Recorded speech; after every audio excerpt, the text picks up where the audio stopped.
আসসালামু আলাইকুম viewers, Oliul cooking থেকে সবাইকে স্বাগতম। আমের সিজনে আম ছত্তা আমরা সবাই পছন্দ করি, কিন্তু অনেক সময় রোদ না থাকার কারণে আমরা আম ছত্তা বানাতে পারি না। তাই আজকে আমি আপনাদের জন্য নিয়ে এসেছি রোদে শুকানোর ঝামেলা ছাড়াই চুলায় তৈরি কাঁচা আমের আম ছত্তা বা ম্যাঙ্গো বার।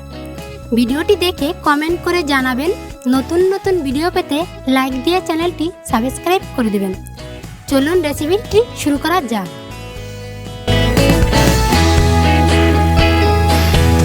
আমি এখানে 1.5 কেজি পরিমাণ কাঁচা আম নিয়েছি, ধুয়ে পরিষ্কার করে। এখন একটা বডির সাহায্যে আমি আমগুলোর খোসা ছাড়িয়ে নেব।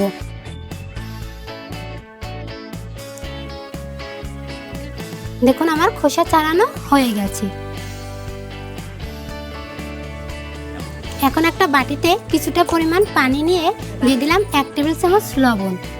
দিয়ে আমি আমগুলো টুকরো টুকরো করে কেটে সাথে সাথে লবণ পানির ভিতর ভিজিয়ে রাখবো, যাতে আমের কষটা বের হয়ে যায়। আমার সবগুলো আম কাটা হয়ে গেছে। এখন আমি 2 থেকে 3 বার ভালো করে পরিষ্কার পানি দিয়ে ধুয়ে নেব। আমার ধোয়া হয়ে গেছে। চুলায় একটা কড়াইতে দিয়ে দিলাম 1 টেবিল চামচ গোলমরিচ আর 1 টেবিল চামচ পাঁচফোড়ন দিয়ে একটু হালকা আছে ভেজে নেব। আমার মশলাটা ভাজা হয়ে গেছে। এ পর্যায়ে একটা পাত্রে ঢেলে রেখে দেব। চুলায় একটা কড়াই বসিয়ে দিয়ে দিলাম আমার কেটে রাখা আমগুলো, আর দিয়ে দেব কিছুটা পরিমাণে পানি। দিয়ে আমি 5 মিনিটের মতো সেদ্ধ করে নেব। দেখুন আমার আমগুলো প্রায় সেদ্ধ হয়ে গেছে। আমি আর একটু সময় সেদ্ধ করে নেব। এ ফাঁকে আমি ভেজে রাখা মশলাগুলো গুঁড়া করে নেব। দেখুন আমার ভেজে রাখা মশলা গুঁড়া হয়ে গেছে। দেখুন আমার আমগুলো সিদ্ধ হয়ে গেছে। এখন একটা ডাল ঘুটনির সাহায্যে আমি সিদ্ধ করা আমগুলো মেশ করে নেব। এখন মেশ করা আমগুলো আমি একটা ছাঁকনির সাহায্যে একটু ছেঁকে নেব, যাতে আমের আঁশ না থাকে এবং আঠির শক্ত অংশ না থাকে।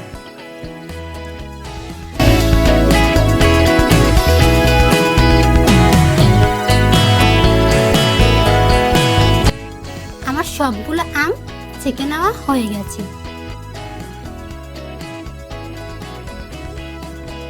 চুলায় একটা কড়াই বসিয়ে দিয়ে দিলাম মেশ করা আমগুলো। দিয়ে একটু 2 থেকে 3 মিনিট জাল করে নেব। চুলার জালটা মিডিয়ামে রেখে জাল দিতে হবে। এ পর্যায়ে দিয়ে দেব 1 টেবিল চামচ হলুদের গুঁড়া, 1 টেবিল চামচ লাল মরিচের গুঁড়া, আর দিয়ে দেব স্বাদ মতো লবণ। দিয়ে আমি আরও 5 থেকে 7 মিনিট জাল করে নেব। এ পর্যায়ে দিয়ে দেব আমি চিনি।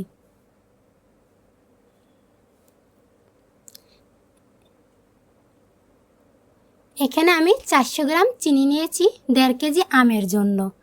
চিনিটা আপনারা বাড়িয়ে কমিয়ে নিতে পারেন। এখন একটু নেড়েচেড়ে চিনিটা গলা পর্যন্ত অপেক্ষা করব। দেখুন আমার চিনিটা গলে গেছে।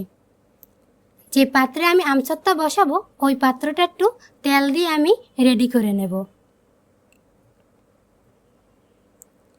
দেখুন আমার চিনিটা গলে পাক শুরু হয়ে গেছে। পাকটা যত ভালো হবে আমছত্তাটা তত তাড়াতাড়ি জমাট বাঁধবে। এ পর্যায়ে নাড়াচাড়া বন্ধ করা যাবে না, তাহলে ছিটকাতে থাকবে। এ পর্যায়ে দিয়ে দিলাম 1 টেবিল চামচ গুঁড়ো করা মশলা। দিয়ে একটু নেড়ে চেড়ে নেব। আমি আপনাদেরকে পাকটা দেখিয়ে দিলাম। দেখুন চামচ দিয়ে একটু ফাঁক করলেই কড়াইটা তলাটা দেখা যায়। আমি আর একটু নেড়ে চেড়ে আপনাদেরকে ভালো করে দেখিয়ে দেব আমার আমের ঘনত্বটা। দেখুন পাকটা যত ঘন হবে আমছত্তাটা তত তাড়াতাড়ি জমাট বাঁধবে। পাতলা হলে কিন্তু আমছত্তাটা 10 মিনিটে জমাট বাঁধবে না। আমি চুলা থেকে নামিয়ে সাথে সাথে যেই পাত্রে আমছত্তা রাখবো ওই পাত্রে ঢেলে দেব। এখন একটু হাত দিয়ে ঝাঁকিয়ে আমি সমান করে বসিয়ে নেব। 10 মিনিট পরে আমি আপনাদেরকে পরিবেশন করে দেখিয়ে দেব। দেখুন আমি 10 মিনিট পরে একটা হাতার সাহায্যে আমি আমছত্তাটাকে উল্টিয়ে নিলাম। আমি একটু মোটা আকারে বানিয়েছি, আপনারা চাইলে পাতলাও বানাতে পারেন। আমার মনে হয় একটু মোটা হলে আমছত্তাটা খেতে ভালো লাগে। এখন একটা চাকুর সাহায্যে আমি আমছত্তাগুলো কেটে নেব। আমি চৌকা আকারে কেটে নিলাম। আপনারা আপনাদের ইচ্ছা মতো ডিজাইনে কেটে নিতে পারেন। এখন একটা হাতার সাহায্যে উঠিয়ে দেখিয়ে দেব। দেখুন আমসত্ত্বটা ইচ্ছে মতোই উঠে যায়। দেখেই বুঝতে পারছেন আমসত্ত্বটা কত পারফেক্ট এবং স্মুথ হয়েছে। এখন একটা থালায় পরিবেশন করে দেখিয়ে দেব।